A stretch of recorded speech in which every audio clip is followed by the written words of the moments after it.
That is me, Scott Simpson, Nimble with numbers, Nimble W numbers. Thank you for joining me tonight. I have a very special guest for the DFS Money Shot tonight. I have my guy, Bo McBigtime. I mean, he's been a revelation to the DFS world. If you don't know Bo, like, what the fuck? You know, I mean, honestly, there's just no other way to say it. Bo's hot shit these days, so I'm glad I could get him on my show. Thanks for coming on. I can't wait to take your money here on the DFS Money Shot.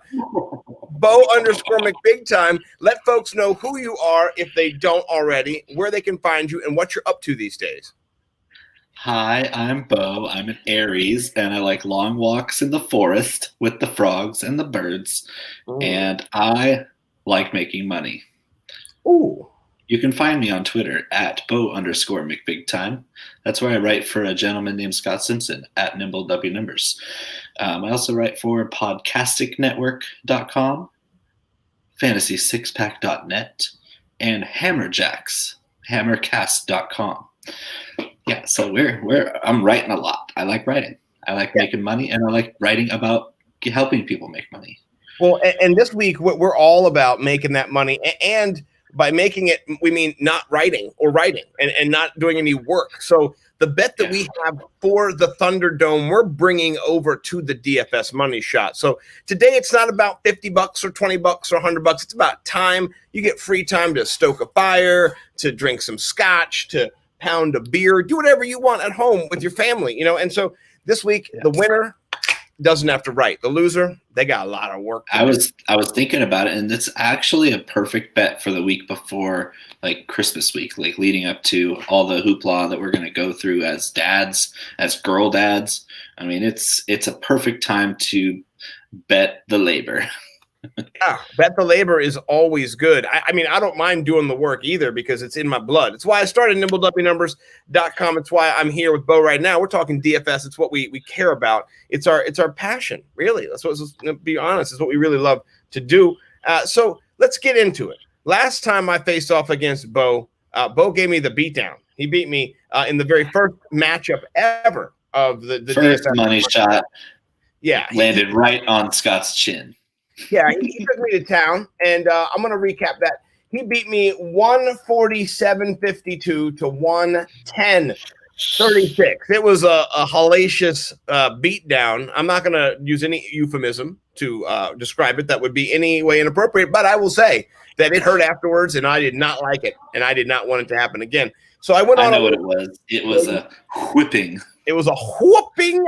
Yeah, well, I went on a little soul searching after that, and I beat you several times, many times after that as well, to the point where it became such a contest that we had to bring it here to the DFS Money Shot again, and over to great plug, by the way, for the FantasySixPack.net. Our articles are all over that place. You know what I mean? We got 2 going out every week from the Nimble team over there. Check us out. Joe Bond's a great guy. Glad we can be a part of what he's doing. Glad we can hang out and do all this stuff. So, you know, glad everybody's here as well. We got friends in the chat. Jump on in, talk some smack.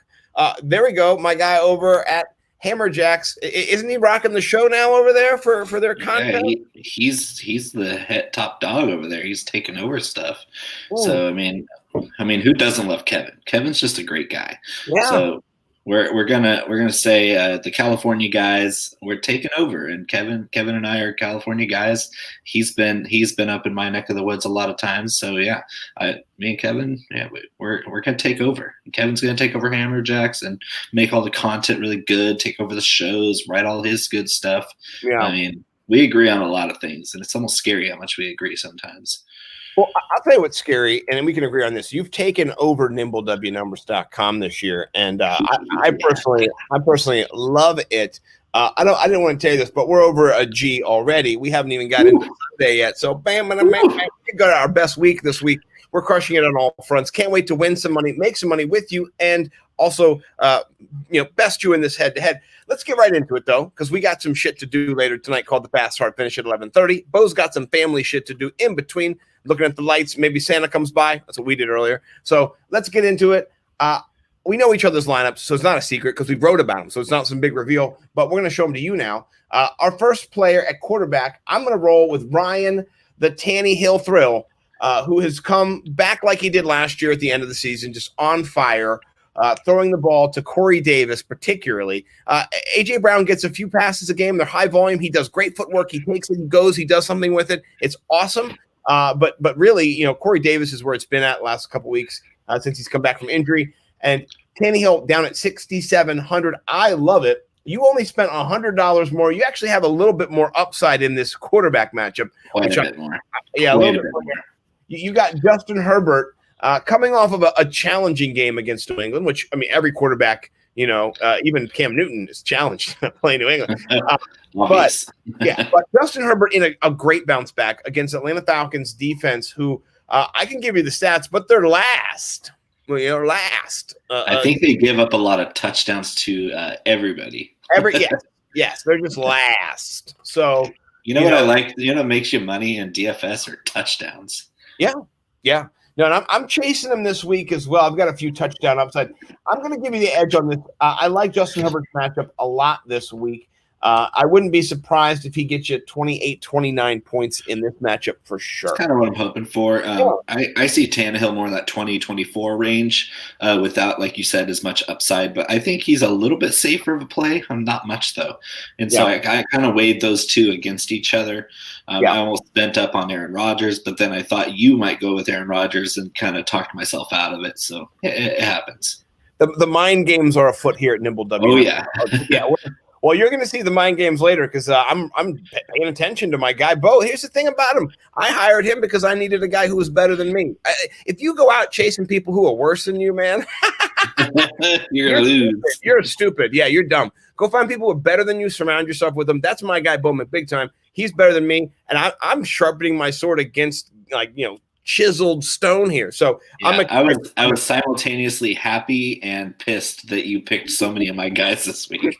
They're my guys too. I wrote about them as well. I wrote about them before your article dropped. No, I'm just saying. I'm just saying. All right, well, here's the thing about me and Bo, and the same thing with me and Mike. We don't collab when it comes to we do kiss and tell on the phone, but it's not like, hey, who do you like? And then the other person says it, and we're like, oh yeah.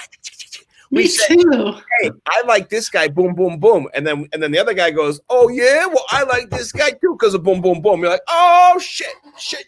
We got the same spot. All right, cool. So it's good. Same results, different process. Much different process. I'm drawing shit on the back blackboard, meditating and watching the Kroll show and stuff. So, it's a little different process. I don't know why you didn't use like a ruler to draw that Cowboys star because it's rough. They're all rough.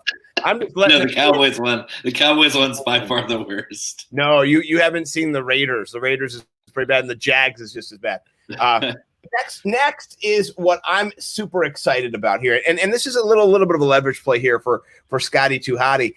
I have Tannehill and you have Derrick Henry. So I'm hoping one of those runs turns into a pass or a screen or a little thing that he just shuffle passes to him. I don't care. Just give the ball to him in a way that is a pass. I get some points, because he does that so much, Scott. You know what? He actually has done it before against Jacksonville. So I remember several of his pass attempts, coming in these games that are just back and forth, wild slugfest, and that's what we're going to have in Jacksonville. I think this game really does shoot out, and I like to get a little piece of your guy there, hopefully. You don't have any piece of my guy. I got Aaron Jones. What do you think about Aaron Jones this week? Where does he stack up in your list of kind of the top tier running backs? See, that was the thing for me is with this build, I wanted Aaron Jones in there, and I didn't think you would have him.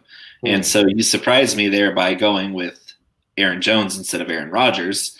And I went with Derrick Henry because last week Derrick Henry is the one that killed me. I would have beaten you pretty soundly if Derrick Henry would have done anything at all. Even your floor Derrick Henry normal game is about 20 points. Even that would have beaten you. And I got 6 points from Derrick Henry. Yeah, it was so that killed me. I spent up 9,200 last week on Derrick Henry, and he killed me. He obliterated any chance of me winning in most of the things that I built him with. This week against the Jags, we're talking 30 carries, maybe a couple catches, but it's just going to be a bloodbath. And I hope that the reason Tannehill is capped is because they get out to a big Derrick Henry lead, and then they seal it with more Derrick Henry. Mm-hmm. See, I'm hoping it goes the other way around. I'm hoping it's a little Tannehill throw in the beginning, and then they got a Henry seal it with a little screen. Screen Henry seal. Yeah, I love Aaron Jones this week, and I'm actually a little bit kicking myself that I didn't go with one of the two Packers, Aaron Rodgers or Aaron Jones, in this build. But all is well. I mean, I feel really good about my lineup, but surprisingly, I don't have any Packers in there. Well, here's one thing I do want to ask you about the Packers. Where do you rank them in terms of best plays? Not how would you stack them, but and I'll share mine and kind of what I'm thinking. I think Aaron Jones is the best play. Devontae Adams is the second best play. Aaron Rodgers third, and then Tunyon Funyon I have down at my fourth kind of best play. If I'm getting into lineups, if I'm building, I'm prioritizing in that order. What do you think? Would you arrange that a little bit different? Rodgers up a little higher? Or? Yeah, I would probably flop Rodgers and Adams because Adams is so expensive that it's going to take that huge performance just for him to break the value that we're looking for out of him. So, I mean, Aaron Rodgers, you still want in a cash game like this, you still want 4x from your quarterback because they're so closely grouped. Yeah. You're going to have quite a few quarterbacks over 20 points this week. You hope you have the guy that scores 30. Yeah, no, I like it. And, speaking of Adams, we'll put a pin in him because I did a 180. I love it. Next, we don't. This is another surprise. I still think I nailed your like scoring down like based on who you're going to pick. Yeah, and I didn't think you were going to go with JT like I was. What made you not suspect my JT play? The fact that I played Hines the last 2 weeks in cash. You kind of noticed that play, or that, and you don't share the same like love affair that I have with JT and Dynasty. Like I'm a big JT truther. Like I'm right there with BZ. I'm right there with John Helmkamp, where we just profess our undying love with Jonathan Taylor every week. And we've been doing mad victory laps the last 3 weeks, and it's a fun time to be a JT truther right now. It is, and I'm jumping on, because for me, I see the potential here. I'm going to pivot real quick because it's my show, so I can do that. This is my tool that I use over at Nimble W Numbers, and if you're just going to look at the ranking this week of the opposition and kind of where the best plays are here at running back, you don't have to go far. 29th is where the Indianapolis Colts are going to be faced up against those Vegas Raiders. They're giving up a lot of points, a lot of touchdowns as well. They gave up 26 points to Ty Johnson last week. Yes, that's atrocious. There's going to be points scored in this matchup. I can't wait to see it. Ty Johnson went for 100 yards and a tutty against the Raiders. I predicted in the fantasy six-pack net article that we talked about .net. Sorry. I predicted that JT goes over 100, gets you that bonus, and I'm a little disappointed because that was a leverage point against you. That was where I was going to steal 3 points from you, and you're right there with me in that you're going to take and you're going to eat that just like I am. So, well done, sir. I like the play. My pecan take was that JT was going to have over 150 scrimmage yards, and the Colts are going to beat the Raiders by 14 or more. Yeah, Bo's got some surprisingly spicy stacks that are over at the Pecan Takes and Podcastic Network. I got to say, I love them. And, he brings them in real, like he's putting spicy stacks together. Like you're watching it in real time and kind of how he goes through his mindset. So keep bringing it. Speaking of bringing the stacks, I didn't stack my next wide receiver, but you did. I have my guy, Devonta Adams, and I'll give a tiny brief.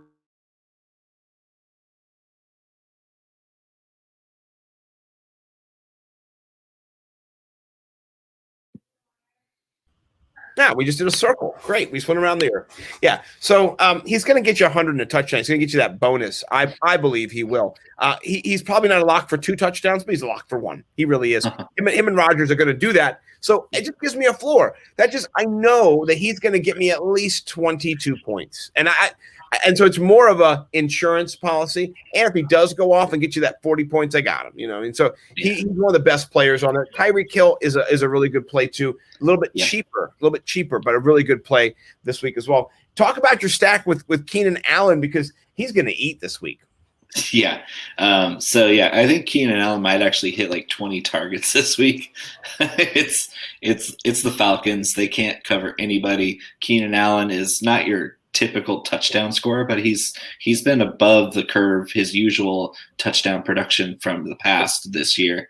And against bad defenses, him and Herbie are just like in lockstep. It's just one target after the other, 10, 15 yards at a time. And we're talking on DraftKings and PPR, and then you get the 100-yard bonus, just like cha-ching, cha-ching, cha-ching, cha-ching. Right. And then if Keenan scores a touchdown or two to go with a 15 catch for 110-yard day, yeah, we're talking mad points, and they're all going to be correlated with Herbie. Yeah, no, I really like it. And honestly, this is where I think you get a 10-point edge on me overall. Like we talked about and this is the thing, we're not normally, you guys don't know the build. We do though, because we wrote about it over at the fantasy6pack.net. So it's been up, the Thunderdome's been up since like 7:30, and we've been able to read it and look at it. And look, I read Bo's article when he sent it to me. I'm sure Bo's read what I've said. Keenan Allen, man, like, wow, what an opportunity he has with Herbert just to kind of go buck nutty, just to blow the roof off. And so that is where I saw that. And I went like the Antonio Banderas gif, where he's like looking at the computer and he's like, ha, ha, ha, like it's good. It was bad. It was the one. It's bad. It's like, no. It brings a tear to your eye. Yeah, it's so beautiful, but it stabs you right there. I'm not pleased. I'm not pleased. That's the difference in our little matchup. So, but the next is not a difference. It's a similarity. And it's my stack. I stack Corey Davis with Ryan Tannehill because of the value that I'm getting for 12-4. I've got Corey Davis and Ryan Tannehill. A nice little edge back to Bo. Stole your stack. He stole my stack. So look at this. I'm trying to steal his RB. He's stealing my stack. We're all over each other. We have the same RB2. I love it, man, because it brings out the best in both of us as we try to kind of one up and marksmanship each other. I'm not done yet, though. I've got a few bullets. Talk about Corey Davis, though. What's made him the play this week over A.J. Brown? Volume and price. I mean, we're talking about it's still a cash game. I got a little wild last week, throwing you a double stack GPP type lineup because I wanted to smash you for a 200-point total. And if Derrick Henry would have gone off, it would have been. But it was for this week. There's too many good prices on wide receivers. Corey Davis is just anybody like him that just came off 38 points last week. Yeah. And he's only 5,700. It's a no-brainer. I don't need to stack him with Tannehill because he's just a good price. And I don't care about ownership because, as you can see, we both have him. Yeah. And if you didn't have him, I'd be like chuckling. I'd be like, right. You don't have Corey Davis. What a fool. I know, right? It's like the gate key. When they get there, like, if you have the gate key, he's like, I don't have a gate key. He's like, rip his arms off. He's like, oh, you mean this gate key? The Corey Davis gate key? Yeah, you need to have that. Well, yeah, and in a GPP, he might be a little chalky for my liking, but in a cash game, I don't care. I want the value to be there. It's ridiculous. Yeah, and what is it, points, like you wrote about 0.6 points per game difference between him and Brown. That's ridiculous. And for as many touchdowns as Brown has scored this year, that shows how much sheer volume Corey Davis is getting. Yeah. Well, this is the thing. I'm a AJ Brown we're manager. AJ Brown manager in my home league, and I loved him. Picked him in the third round. He's great. He's going to go off tomorrow, I believe. But I think he gets 21 points tomorrow. I think he will. But he's a little priced up for this. I think there's a better value here to be had for $1,600 less. You're getting a better, it's like when you could buy a nicer used car, then you can get like a newer, shittier car. And they're like, but dude, this is like a BMW. This is a really good car. So that's kind of the situation here where you're going to drive something that's going to get a lot of attention. And he's the guy to move the sticks on third down. And long, he's going to go to him on the sideline. He's a big guy with a little bit bigger upside when it comes to reach and height. And so I do like him this week, and so do you. So no advantage gained. Fuck. I mean, all right. So this is the showdown right here. This is where it comes down to. I love this. This is so much fun. So who would have thought that we'd be the deciding factor in this matchup? The Thunderdome is a matchup between two high upside sub 4K wide receivers. Well, here's in a cash game. here's what I love about it is that both are facing shitty defenses. Both are in the 3.8, 3.9 range, and then we're both in the 10.1, 10.2 average. So it's two sides of the same coin. You're going to flip it, and who's going to get it? Honestly, I'm going to side with Perryman for I'll say why I sided with him. I'm going to side with him. I sided with him for this reason. I think they're going to be getting their doors blown off by Seattle, and they're going to be forced to throw volume. And I know that BB, the little Barrios brother, is going to be bopping around, Mario brothering around, and I'm going to tell Nina to make a gif of that tomorrow, and she can rock that shit out. And he's going to be she's on around. Fire. Yeah. But Nina is literally on fire right now. I love it. And that is just her videos are hysterical. They're very well made. She is just. Yeah. Here's the cool part. She sends them to me every morning in my DMs, and so I get to see them. I don't have to go search Twitter for them. Like she's before they go viral. Like today's one went viral. Well, yesterday's went viral too. So it's insane. Send me today's because I missed it because I was grinding to beat you. So I'm a little frustrated, but I love Perryman because I think there's a lot of volume. Tell me why you like Gallup, who caught a touchdown last week and reemerged as the leading point getter for the Dallas Cowboys. Oh, by the way, Bowman Big Time is a Dallas Cowboys mark, a fan for a long time, so he's got a little bit of an inside track. So give me your site. So I like Perryman, but I don't like I mean, you're talking about a negative game script. You talked about the Seahawks are probably going to blow the Jets out pretty early on. But that just means that with all those other wide receivers that the Jets have out, they're left with Perryman, who has bricks for hands. And him being a volume target and a deep guy doesn't lend well to Sam Darnold getting the ball down the field because he's not going to have time to. And so it was a toss-up for me, too, because I have a lot of Perryman and GPP because I do think he can catch a bomb and score a touchdown. But Gallup has been the 1B receiver behind Amari Cooper since Andy Dalton was named the starter. Yeah. And so Andy Dalton is clicking right now. They're not really making big plays, but Gallup is right there, and Cooper's going to get covered by William Jackson III. And so I'm looking at Gallup to be more of your reliable, safer floor than Perryman for me. Yeah.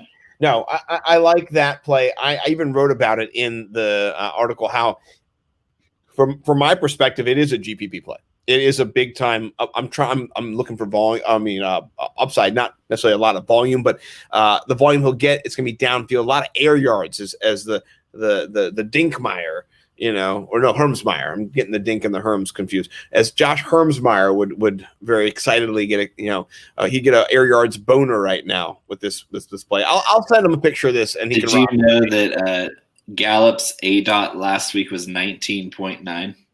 Oh, that's kind of. I'm going to take my pants off real quick. Yeah, I got an ADOT guy on my side too. Yeah, I know. I like how we're playing it. The cool part about it is different players, but we're chasing the same kind of bull. We're looking at the bull by the horn. We're trying to grab the same little. I looked at both of them. They're in the same range. I can afford both of them. Yeah. Well, I can afford your guy too, and I'll tell you, no offense to you, but if my guy sits, I might pivot to your guy. I will just see. Yeah. Actually, I'm not. There should be a rule for the DFS money shot. If you're head to head and your guy does get kicked out because of not starting, then you can pivot to somebody. But it does. I've got $200 more. I will pivot to Logan Thomas. Just state it for the record. Logan Thomas. Like that play too. Yeah, that's what I'm going to do. Yeah. So. Yeah, I like Logan Thomas just fine. I love Cole Kmet, by the way, who is who got more points last week than Allen Robinson, who got more points than Mooney, who got more points than Miller, and then who got more points than Graham, and then not David Johnson, but Cordell Patterson, though. He was the second highest scoring player on that team after David Montgomery, who was that top RB in the whole shabazz. So I love this play at 2,900. You're screaming value. If he gets 12, 13 points, you're 4 max, 5 maxing, you son of a bitch. Well, I think he's got even more upside than that. Mm-hmm. Houston's not good. They're not good. No, awful. They give up touchdowns too. They're a touchdown giver. Hey, you want a touchdown, tight end? So the realist wants to ask why we don't have any love for Jordan Akins. His volume is so inconsistent that in a cash game, I can't trust him. I will also say that I saw a few of Jordan Akins' targets. One was in the end zone, and he kind of it was not a drop, but the defender's arm was in between. It was a good play. That's a good sign, but I would rather have Jordan Akins getting the ball from the 8-yard line or the 6-yard line or the 2-yard line.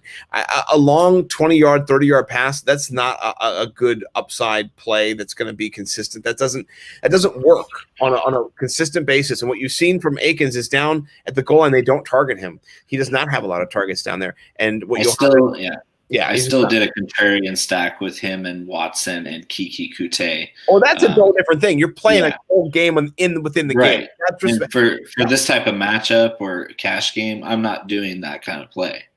Yeah. Well, no, I like that. I think that the is it Chad Henderson or Henson? He might be a Hanson. Yeah. Hi, I'm Chad Henson. You're under arrest. They left him wide open all game. Yeah, he's white. He's tall. Yeah, he's got the ball for 10 times. Yeah. He's going to catch the ball and fall down. Yeah. But 20 points last week. I mean, what are you going to do? Nobody even knew he was on the team because everyone thought Isaiah Coulter was going to get activated, and they activated Hansen instead. Well, I love that you DM'd me that he was Coulter was down, that QT'd my QT. You know what I'm talking about? Well, I'll talk about my Irv Smith thought here, and maybe he doesn't play because of his back injury but he got in limited reps on Thursday and Friday. Good size, all good things. He's in better shape than Rudolph, that's for sure. Right, Rudolph's doubtful for this as well, and this is a secret game where we don't have a lot of plays of it in here, but I'm going to have a GPP game that has like 6 players from it in this game, where it has a Ronald Jones with a Jefferson, with an Irv Smith, with a Tom Brady, with a Godwin. I'm going to do those shits because this game I do think kicks it up a notch. They're both really bad in the secondary. Here's a fun fact for you. I know Tyreek Hill lit them up, right? But the last 4 games, the Bucs were the worst secondary in the league. They've almost given up 60 points a game. It's not just against Tyreek Hill, it's against everybody, man. They have been getting blitzed. And Kirk Cousins, you like that, is on fire because Dalvin Cook and the play action pass is so deadly. And Justin Jefferson on the wiggle shake, go outside move when they call that fly pattern or the double move, he can do it all. And Adam Thielen hasn't dropped a pass in 6 years. You know what I mean? So it's vacuums for hands. And I like Chris Godwin at 6,300 as a secret bust, or just like not bust, like. I know. It's such a great secret. Okay, all right. So let's. We got a flex play and a defense. You got to go do some things with the fam because that's how we roll. We're family men first and foremost. So. Damn right. Yeah. So I'm trying to navigate my screen here. Here we go. All right. So, we got RBs around the same range. You got a little bit better of a value of your RB, a little higher RB. I've got McKissick, and then you've got Sir Kenyon from the Drake Factory. Talk about the Drake this week and the porous Giants D, 25th against the running back position, giving up noodles of points. And for me, it's more about Drake than the Giants defense. We're talking about Kyler Murray being still banged up with his shoulder. He hasn't been running the ball as much. We're talking about Chase Edmonds not really looking that sharp lately, so he's been kind of getting fewer and fewer touches. We're looking at Kenyon Drake has been the guy to carry that workload the last couple of weeks. Even though they were passing a lot last week against the Rams because they were getting shredded in their secondary. It came down to Drake still averaged 4.9 yards a carry. And if he had scored a touchdown, he would have been, or if he scored more than the one touchdown, he would have been even bigger play. But this week, I think he gets 20 plus carries, probably another 4 or 5 catches, huge floor. 5,500 for a starting running back against a 25th ranked run defense. That's an easy cash play. I love that. I love McKissick too, but I just saw a little bit higher floor from Drake because of his volume. And I love McKissick because he's going to catch 10 passes again. Yeah. Well, it's not like he's going to turn all those passes into glorious, 25 yards. He'll get you 6, 3, 4, 9, 8, 9, 12 touchdown. Death by 1,000 cuts, McKissick. Right. That's fine. And but I do like your touchdown upside. You've got double touchdown upside where I have like single touchdown upside. Like the chances that your guy goes for 2 are better than the chances that my guy goes for 2. So I do like that. Yeah. So far you're a little bit ahead. This is where I'm gonna pull ahead on this, and I'm gonna argue with you about this because I know that the Seahawks, you could have gotten the Washington football team defense. I do have them in a lot of places. I think you should have listened to yourself on this one because the Jets, they showed last week with the Raiders that they're going to keep going and they're going to keep trying and they're not going to give up and they're young enough to not give a shit. And the people want to, they want to do something, right? And I don't give a shit about Gase or anything. They're dumb enough to keep trying. They don't know they suck like they do, but they're like, I'm going to keep trying. And they almost won. They almost won. If it wasn't for Adam Gase, who I caught that tidbit on the show about Chase. And then I watched all these national commentators just mock Greg Williams today and Williams. Yeah. Hey, come on, Greg. Get your shit together. Greg. Yeah, Greg was the ultimate scapegoat. Greg. I know. It's whatever. Anyway, shout out Master Tesfari, and he's a great guy, but Master T. But yeah, he was shitting on Greg Williams, not looking at Adam Gase. Anyway, I don't think they got paged from above. I know. Hey, what are you doing winning this game? The same thing happened when they were playing the Patriots. Woody, I've got a Johnson for you. So here's the thing: I don't think the Seahawks are good anymore. I'm disappointed in them, I mean, against the Jets, they're going to whoop them, but I think they're going to give up like 21 points, and so there'll be garbage time points, there'll be sucky points, but we're talking about Sam Darnold here. I know. We'll just see. I'm not afraid. The Seahawks, as bad as their secondary is, don't have anybody to worry about this week except for maybe Pyramid. Yeah. Well, there's nobody to worry about. Zero people.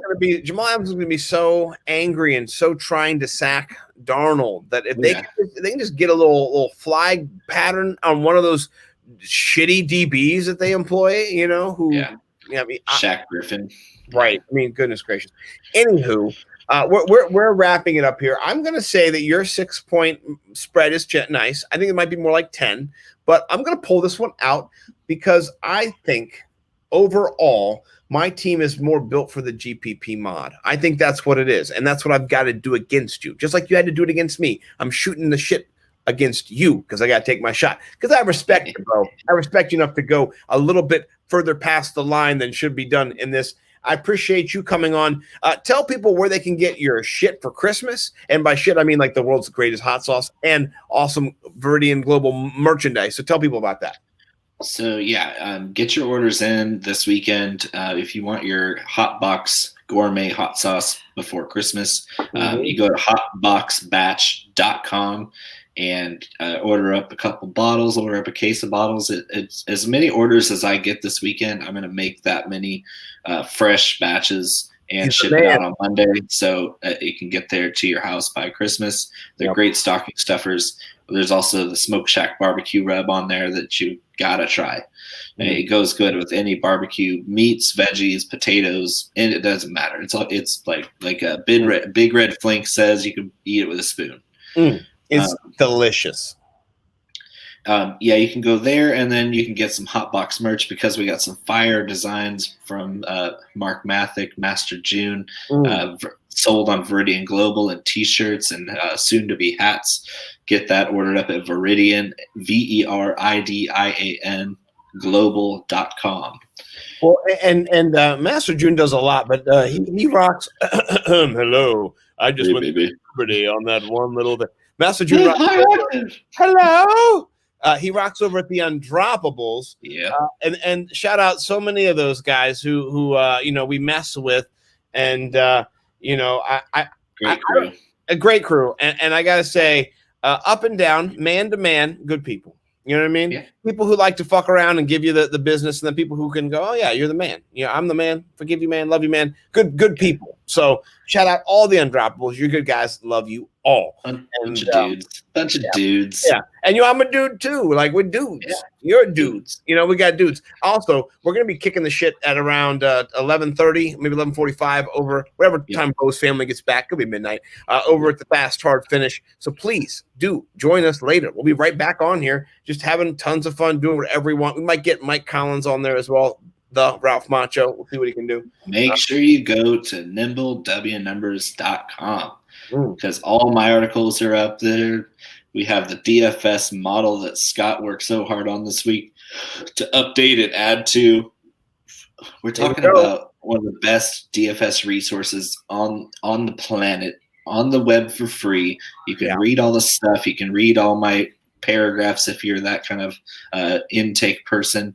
You can look at tables and charts like Scott has, setting up the value chart there for DFS on DraftKings. It's all there. It's all free for now. For now. I mean, we're on fire this year. We're cashing in cash games. Our lineups are winning 77% of the time.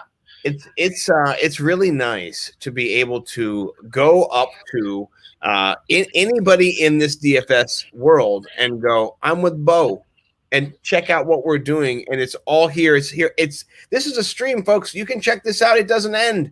All his stuff is here from all year. You can just scroll into perpetuity and look at all of Bo's great calls. Oh, remember last week when he won the Millie Maker? Guess what? You know what I mean? Like, we've been all over these guys. Come on. Don't even pretend like we haven't.